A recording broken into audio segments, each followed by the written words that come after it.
In the heart of a modern glass building stood an ancient, ornate mirror, incongruous with its sleek surroundings.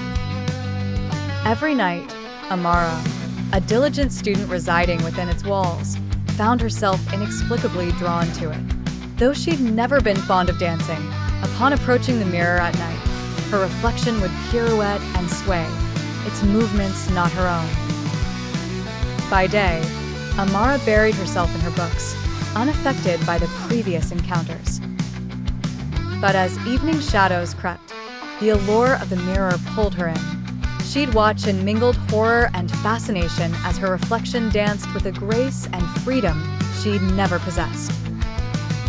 One pitch-black night, driven by curiosity and a hint of defiance, Amara approached the mirror. Its surface shimmered like liquid moonlight, a soft hum emanating from its depths. Tentatively, she touched its surface.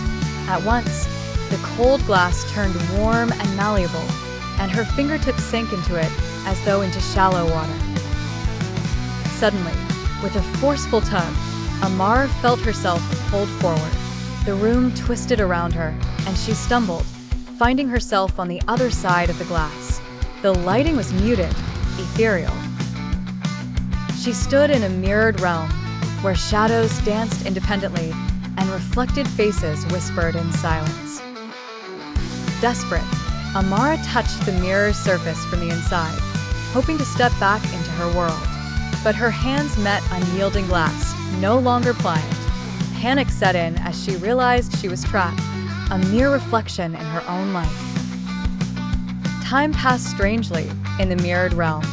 Days felt like moments, yet moments stretched into eternity.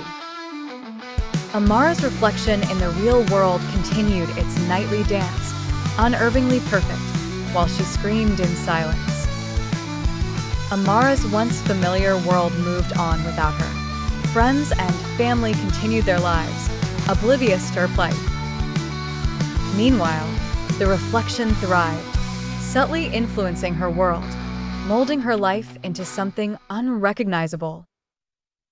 In the final haunting twist, Amara's reflection peered into the mirror, locking eyes with her for a moment that felt like an eternity.